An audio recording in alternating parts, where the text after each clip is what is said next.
Hello dear students, एक problem है जिसमें conductor C D and E F of length L each move in magnetic field with a constant velocity v। आप देख सकते हैं इसमें एक कंडक्टर सी डी और दूसरा कंडक्टर ई एफ दोनों v वेलोसिटी से मूव कर रहे हैं। दोनों के रेजिस्टेंस r हैं, स्मॉल r, और एक एक्सटर्नल रेजिस्टेंस कैपिटल R है जो कि फिक्स्ड है। ऐसे केस में हमें तीनों branches A B C D and E F इसमें potential difference and current calculate करना है। तो ध्यान दीजिए, ऐसे केस में मैंने आपको क्या बताया है कि जो भी कंडक्टर्स मूव कर रहे हैं उनको आप एक इक्विवेलेंट बैटरी से रिप्लेस कर सकते हैं।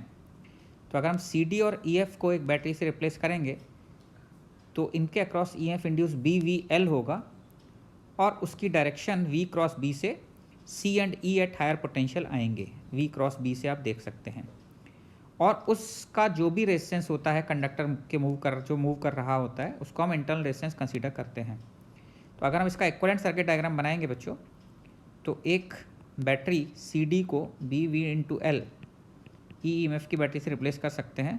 इसका इंटरनल रेजिस्टेंस आर, दूसरी एक और बैटरी लगेगी, उसका ई एम एफ भी ई ही होगा, उसका इंटरनल रेजिस्टेंस आर, और इसको हम एक एक्सटर्नल रेजिस्टेंस R से कनेक्ट कर सकते हैं।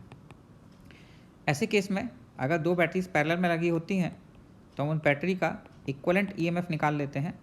आपको याद होगा, तो ई इक्विवेलेंट ऐसे केस में आ जाएगा E1 divide by R1 plus E2 divide by R2 divided by 1 by R1 plus 1 by R2। तो that will be equal to E, और R इक्विवेलेंट आ जाएगा 1 by R equivalent is equal to 1 by R1 plus 1 by R2. So R equivalent will be equal to R by 2. So this can be replaced by battery of EMF E and internal resistance R by 2. तो equivalent circuit diagram आपके पास ये बन जाता है कि resistance R and a battery of EMF E and internal resistance R by 2. So now a current I will flow which will be equal to E upon R plus R by 2. E is BV into L divided by R plus R by 2. ये आपके पास current आ जाता है। Now in this situation अगर आप ये देखना चाहेंगे कि इंडिविजुअल ब्रांच में कितने कितने करंट फ्लो हो रहे होंगे, तो एक्चुअली ये रेजिस्टेंस R से करंट I फ्लो हो रहा होगा। यहाँ पर एक बैटरी का EMF E, internal resistance R, और I by 2 करंट इधर चला जाएगा and E R I by 2 current इस वाली बैटरी से चला जाएगा। तो अगर आप A, B, C, D और E, F इसके अक्रॉस करंट बताना चाहें तो करंट आपको पता लग गया, I by 2 and I by 2। Potential difference V A minus V B A B के across, that will be equal to I into R, capital R, which will be equal to I can be written as 2BVL upon 2R plus R from equation 1 into capital R। ये V A minus V B हो जाएगा। V C minus V D अगर आप निकालेंगे this will be equal to V C minus E plus I by 2 into R equal to V D. Kirchhoff's law से अगर हम देखेंगे सी से डी की तरफ चलना शुरू करें तो V C minus E, current की अपोजिट डायरेक्शन में जा रहे हैं तो प्लस हो जाएगा I by 2 into R, that is equal to V D. तो V C minus V D that will be equal to E minus I by 2 into R, and I by 2 will become B V L upon 2R plus R. This is I by 2 into small r। ये answer हो जाएगा आपका V C minus V D का, और V E minus V F भी इसके बराबर ही होगा, V C minus V D के बराबर ही। इस तरीके से आपको हर ब्रांच में करंट और पोटेंशियल डिफरेंस पता लग जाता है।